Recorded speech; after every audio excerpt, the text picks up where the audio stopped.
Madam, ಗರ್ಭಿಣಿ ಸ್ತ್ರೀಯರಿಗೆ ಬಯಕೆ ಜಾಸ್ತಿ, ಕ್ರೇವಿಂಗ್ಸ್ ಜಾಸ್ತಿ ಅಂತ ಹೇಳ್ತಾರೆ. ಗರ್ಭಿಣಿ ಸ್ತ್ರೀ ಸೇವಿಸುವ ಆಹಾರ ಮಗುವಿನ ಆರೋಗ್ಯದ ಮೇಲೆ, ಮಗುವಿನ ಬೆಳವಣಿಗೆ ಮೇಲೆ ಪ್ರಭಾವ ಬೀರುತ್ತೆ ಅಂತ ಕೂಡ ಹೇಳಲಾಗುತ್ತೆ. ಹಾಗಾದ್ರೆ ಗರ್ಭಿಣಿ ಸ್ತ್ರೀ ಯಾವ ರೀತಿಯ ಆಹಾರವನ್ನ ಸೇವನೆ ಮಾಡಬೇಕು?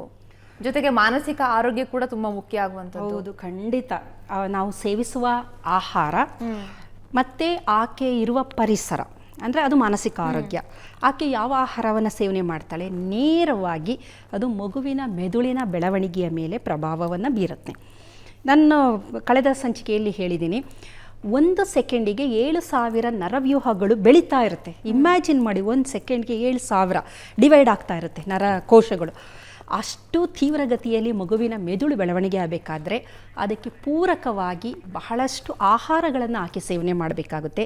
ಅದಕ್ಕೆ ನೋಡಿ, ವೈದ್ಯರು ಹೇಳ್ತಾರಲ್ವ, ಗರ್ಭಿಣಿ ಸ್ತ್ರೀ ಪೌಷ್ಟಿಕ ಆಹಾರವನ್ನು ಸೇವನೆ ಮಾಡಬೇಕು. ಅದರಲ್ಲಿ ಬಹಳ ಮುಖ್ಯವಾಗಿ ಸಮತೋಲನದ ಆಹಾರ, ಅದರಲ್ಲಿ ಕಾರ್ಬೋಹೈಡ್ರೇಟ್ ಇರಬೇಕು, ಪ್ರೋಟೀನ್ ಯುಕ್ತವಾಗಿರಬೇಕು, ಮತ್ತು ಅದರಲ್ಲಿ ಫ್ಯಾಟು ಇರಬೇಕು, ಟ್ರಾನ್ಸ್ ಫ್ಯಾಟ್ ಇರಬಾರ್ದು, ಒಳ್ಳೆಯ ಫ್ಯಾಟ್ ಇರಬೇಕು, ಮಿನರಲ್ಸ್ಗಳು, ವೈಟಮಿನ್ಗಳು, ಖನಿಜಾಂಶ, ಲವಣಾಂಶ, ವಿಟಮಿನ್ಗಳು ಇವೆಲ್ಲ ಇರಬೇಕು ಅಂತಾರೆ. ಹೇಗೆ ಎಲ್ಲದನ್ನು ಅಂತಂದರೆ ಹಣ್ಣುಗಳು, ಸೊಪ್ಪು, ತರಕಾರಿಗಳು, ಅದರ ಜೊತೆಗೆ ರಾಗಿ, ಈ ಜಾಸ್ತಿ ನಾರಿನಾಂಶ ಇರೋದು ಜೋಳ, ಇವೆಲ್ಲ ಕಾರ್ಬೋಹೈಡ್ರೇಟ್ಗಳಾಗುತ್ತೆ. ಪ್ರೋಟೀನಲ್ಲಿ ಮೊಳಕೆ ಕಾಳುಗಳು, ಈ ಥರದ್ದನ್ನೆಲ್ಲ, ಮತ್ತು ಹಾಲು, ಮೊಟ್ಟೆ ಇವೆಲ್ಲ ಸೇವನೆ ಮಾಡೋದು ಬಹಳ ಮುಖ್ಯ. ಇದರಲ್ಲಿ ಪ್ರಮುಖವಾಗಿ ಗರ್ಭಿಣಿ ಮಹಿಳೆಯರು ಮರೀಲೇಬಾರ್ದು, ಅವರು ಖಂಡಿತ ಸೇವನೆ ಮಾಡಲೇಬೇಕಾಗಿರೋದು ಒಂದು ಫೋಲಿಕ್ ಆ್ಯಸಿಡ್ ರಿಚ್ ಅಂತ ಕರಿತೀವಿ. ಫೋಲಿಕ್ ಆ್ಯಸಿಡ್ ಅಂತಂದರೆ ಒಂದು ಅಮೈನೋ ಆಸಿಡ್, ಅದು ನಾವು ಪ್ರೋಟೀನಲ್ಲಿ ಇರುವಂಥದ್ದು, ವಿಟಮಿನ್ ಬಿ ಕಾಂಪ್ಲೆಕ್ಸಲ್ಲಿ ಬರುವಂಥದ್ದು.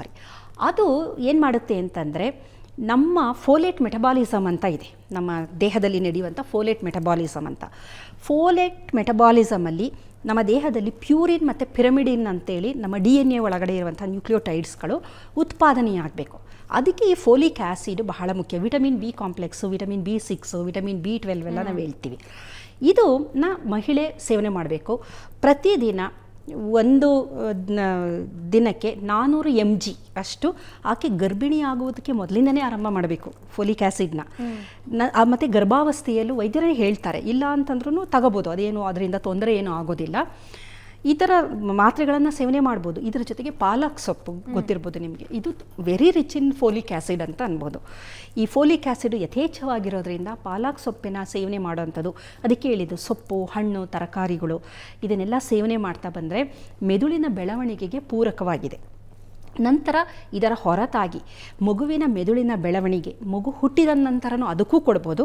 ಅಥವಾ ಗರ್ಭಿಣಿ ಸ್ತ್ರೀಯು ಸೇವನೆ ಮಾಡಬೇಕಾದಂಥ ಆಹಾರಗಳು ಯಾವುದು ಅಂತ ನಾವು ನೋಡೋದಾದರೆ, ನುಗ್ಗೆ ಸೊಪ್ಪು ತುಂಬಾ, ಅದರಲ್ಲಿ ಹೇರಳವಾಗಿರುವ ರಾಸಾಯನಿಕಗಳಿದೆಯಲ್ಲ, ಆ ಮೆದುಳಿನ ಬೆಳವಣಿಗೆಗೆ ಅತ್ಯಂತ ಪೂರಕವಾಗಿದೆ. ಕಾರಣ ಅದೇನು ಮಾಡುತ್ತೆ ಅಂತಂದರೆ, ನಮ್ಮ ದೇಹದಲ್ಲಿ ಒಂದು ರೋಗ ಪ್ರತಿರೋಧಕ ಶಕ್ತಿಯನ್ನು ಹೆಚ್ಚಿಸುತ್ತೆ, ಮತ್ತು ನಮ್ಮ ಮೆದುಳಿನಲ್ಲಿ ಬಿಡುಗಡೆಯಾಗುವಂತಹ ಕೆಲವೊಂದು ವಿಷಗಳನ್ನು ನಿರ್ವಿಷಯುಕ್ತ ಮಾಡುತ್ತೆ. ಹಾಗಾಗಿ ಮತ್ತು ಮೆದುಳಿನ ಜೀವಕೋಶಗಳು ಗ್ಲುಕೋಸನ್ನು ಹೆಚ್ಚು ತೆಗೆದುಕೊಳ್ಳೋದಕ್ಕೆ ಅದು ಸಹಾಯ ಮಾಡುತ್ತೆ. ಅದು ಮೊದಲನೇದಾಗಿ ಅದು. ನಂತರ ಬಾದಾಮಿನೂ ಅಷ್ಟೇ, ಅದರಲ್ಲಿ ಒಳ್ಳೆ ಫ್ಯಾಟ್ ಇರೋದರಿಂದ ಅದು ಸಹ ಮೆದುಳಿನ ಬೆಳವಣಿಗೆಗೆ ಪೂರಕವಾಗಿದೆ. ತುಪ್ಪ, ಅದನ್ನು ಸೇವನೆ ಮಾಡಬೇಕು, ಏಕೆಂದರೆ ಬ್ಯೂಟ್ರಿಕ್ ಆ್ಯಸಿಡ್ ಇರುತ್ತೆ. ನಮ್ಮ ಮೆದುಳಿನ ನರಕೋಶಗಳು ಮೈಲಿನ್ ಅಂತ ಇದೆ, ಮೈಲಿನ್ ಶೀಟ್ ಅಂತ ಅಂತೀವಿ, ಅದು ಸರಿಯಾಗಿ ಬೆಳವಣಿಗೆ ಆಗಬೇಕು ಅಂತಂದರೆ ತುಪ್ಪವನ್ನು ಸೇವನೆ ಮಾಡಬೇಕು. ನೆಲ್ಲಿಕಾಯಿ ಆಮ್ಲ, ಅದು ಏಕೆಂದರೆ ವಿಟಮಿನ್ C ಹೆಚ್ಚಿರೋದ್ರಿಂದ ಅದು ಸಹ ಮೆದುಳಿನ ಬೆಳವಣಿಗೆಗೆ ಪೂರಕ ಆಗಿದೆ. ಇದರ ಜೊತೆಯಲ್ಲಿ ನಾವು ಟರ್ಮರಿಕ್, ಅರಿಶಿನ ಇದೆಯಲ್ಲ, ಅರಿಶಿನವನ್ನು ಎಲ್ಲೆಲ್ಲಿ ಸಾಧ್ಯವೋ ನಾವು ಆಹಾರದಲ್ಲಿ ಅದನ್ನು ಬಳಕೆ ಮಾಡ್ಕೊತಾ ಬಂದರೆ ಅದು ಏನು ಮಾಡುತ್ತೆ ಅಂತಂದರೆ, ನಮ್ಮ ನರಕೋಶಗಳನ್ನು BDNF, ಬ್ರೈನ್ ಡಿರೈವ್ಡ್ ನ್ಯೂರೋಟ್ರೋಪಿಕ್ ಫ್ಯಾಕ್ಟರ್ ಅಂತೀವಿ, ಅದನ್ನು ಚೆನ್ನಾಗಿ ಬಿಡುಗಡೆ ಮಾಡೋದಕ್ಕೆ ಅದು ಒಂದು ಪ್ರಮುಖವಾದದ್ದು. ಅದ್ರ ಜೊತೆಗೆ ವಾಲ್ನಟ್ ಅಂತ ನೀವು ಕೇಳಿರ್ಬೋದು, ಆಕ್ರೋಟ್ ಅಂತ ಕರಿತೀವಿ, ಅದು ಅಷ್ಟೇ, ಅದರ ಆಕಾರನೇ ಮೆದುಳಿನ ಥರ ಇದೆ. ಅದು ಪ್ರಕೃತಿ ನಿಜವಾಗ್ಲೂ ವಿಸ್ಮಯ ಅಂತಲೇ ಅನ್ಬಹುದು. ನಮ್ಮ ದೇಹದಲ್ಲಿ ಏನೇನೋ ಅಂಗಾಂಗಗಳಿದೆ, ಹೊರಗಡೆನೂ ಸಹ ಅದನ್ನು ನಾವು ನೋಡ್ತೀವಿ. ಹಾಗಾಗಿ ಅದರ ಸೇವನೆಯನ್ನು ಸಹ ನಾವು ಮಾಡ್ಬೋದು. ಪಾಲಕ್ ಸೊಪ್ಪನ್ನ ನಾನು ಹೇಳಿದೆ, ಅದನ್ನು ಮಾಡಬೇಕು ಅಂತ. ಇದರ ಜೊತೆಯಲ್ಲಿ ಎಳ್ಳನ್ನು, ಅಂದರೆ ತುಂಬ ಅತಿಯಾದ ಪ್ರಮಾಣದಲ್ಲ, ಏಕೆಂದರೆ ಗರ್ಭಿಣಿ ಆಗಿರ್ತಾರೆ, ಅಥವಾ ಮಕ್ಕಳಿಗೆ ನಾವು ಎಳ್ಳುಂಡೆಗಳನ್ನು ಕೊಡೋ ಅಂಥದ್ದು, ಕಡಲೆಕಾಯಿ ಉಂಡೆ, ಎಳ್ಳುಂಡೆ ಇದೆಲ್ಲ ಇತ್ತಲ್ಲ, ಅದನ್ನು ಎಳ್ಳುಂಡೆ ಕೊಡೋ ಅಂಥದ್ದು. ಇದರ ಜೊತೆಯಲ್ಲಿ ಬಹಳ ಪ್ರಮುಖವಾಗಿ ನಮಗೆ ತಿನ್ನಬೇಕಾಗಿರೋಂಥದ್ದು ಬಾಳೆಹಣ್ಣು. ಅದರಲ್ಲಿ ವಿಟಮಿನ್ ಬಿ ಕಾಂಪ್ಲೆಕ್ಸ್ಗಳು ಇದೆ, ಪೊಟ್ಯಾಷಿಯಮ್ ಇದೆ.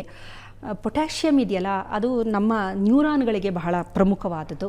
ಹಾಗಾಗಿ ಈ ಥರದ ಆಹಾರ ಪದಾರ್ಥಗಳನ್ನು ಸೇವನೆ ಮಾಡ್ತಾ ಬಂದರೆ ಗರ್ಭಿಣಿನೂ ಮಾಡ್ಬೋದು, ಆಮೇಲೆ ಮಕ್ಕಳಿಗೂ ಇದನ್ನು ಕೊಡ್ತಾ ಬರ್ಬೋದು. ಮೆದುಳು ತುಂಬ ಅದ್ಭುತವಾಗಿ ಬೆಳವಣಿಗೆ ಹೊಂದುತ್ತೆ. ಅದು ಗರ್ಭಿಣಿಗೆ ಬೇಕೇ ಬೇಕಿದು. ಯಾಕೆಂದರೆ ಮೆದುಳು ತುಂಬ ತೀವ್ರಗತಿಯಲ್ಲಿ ಬೆಳವಣಿಗೆ ಆಗ್ತಿರೋದ್ರಿಂದ ಆಹಾರ ಬಹಳ ಮುಖ್ಯ. ಇದರ ಜೊತೆಗೆ ಪರಿಸರ ಅಂತಂದಾಗ ಸಾಮಾನ್ಯವಾಗಿ ನೋಡಿ, ಯಾವುದೇ ಒಂದು ಕುಟುಂಬದಲ್ಲಿ ಡೊಮೆಸ್ಟಿಕ್ ವೈಲೆನ್ಸ್, ಕುಟುಂಬದಲ್ಲಿ ತುಂಬ ದೌರ್ಜನ್ಯ, ಗಲಾಟೆ, ಜಗಳ ಈ ಥರ ಎಲ್ಲ ಇದ್ದಂಥ ಸಂದರ್ಭದಲ್ಲಿ ಹುಟ್ಟುವ ಮಗುವಿಗೆ ಅದು ಒಂದು ಖಿನ್ನತೆ ಬರುತ್ತೆ, ಅಥವಾ ಅದಕ್ಕೆ ಅಡ್ವರ್ಸಿಟಿ ಕ್ವಿಷೆಂಟ್ ಅಂತೀವಿ, ಸಮಸ್ಯೆಗಳನ್ನು ಎದುರಿಸೋಕ್ಕಾಗೋದಿಲ್ಲ, ಮಂಕಾಗಿರುತ್ತೆ, ಮತ್ತು ಮಾನಸಿಕವಾಗಿ ದುರ್ಬಲ ಆಗಿರುತ್ತೆ ಮಗು. ಹಾಗಾಗಿ ಇಲ್ಲಿ ತಾಯಿಯ ಮಾನಸಿಕ ಆರೋಗ್ಯ ನೇರವಾಗಿ ಮಗುವಿನ ಮೆದುಳಿನ ಒಂದು ಬೆಳವಣಿಗೆ ಏನಿದೆ ಅದರ ಮೇಲೆ ನೇರ ಪರಿಣಾಮ ಬೀರುತ್ತೆ. ಇದನ್ನು ಎಪಿಜೆನೆಟಿಕ್ ಫಿನಾಮಿನನ್ ಅಂತ ಕರಿತೀವಿ.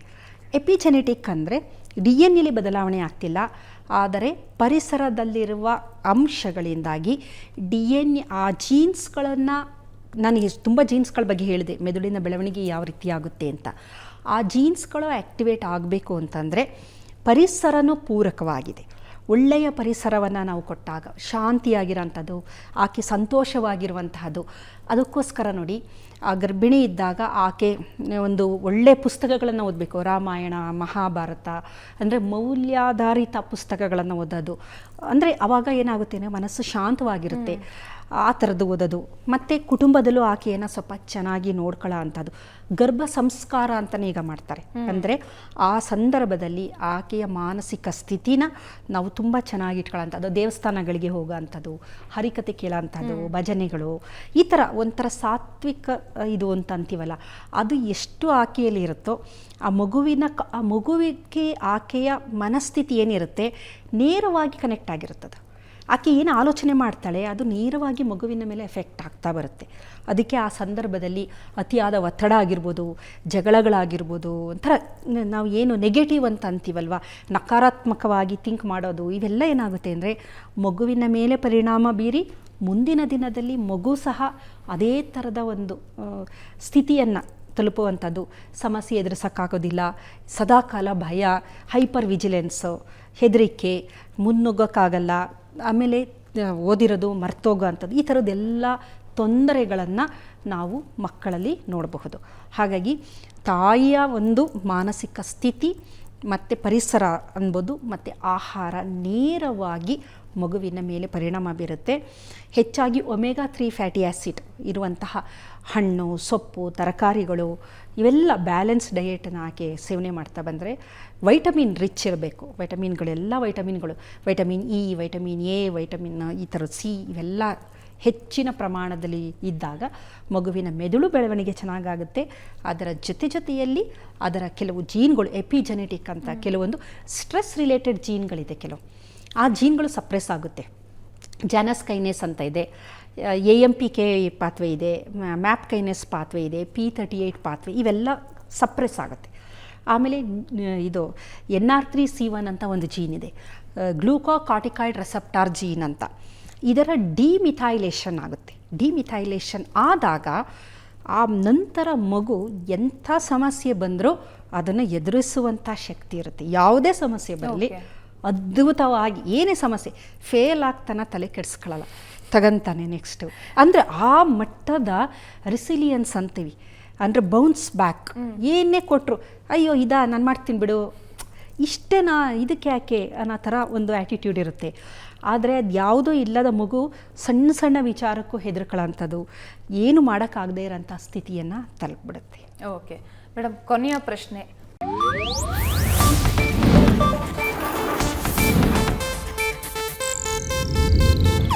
ಇದು ಏಷ್ಯಾನೆಟ್ ನ್ಯೂಸ್ ನೆಟ್ವರ್ಕ್ ಪ್ರಸ್ತುತಿ.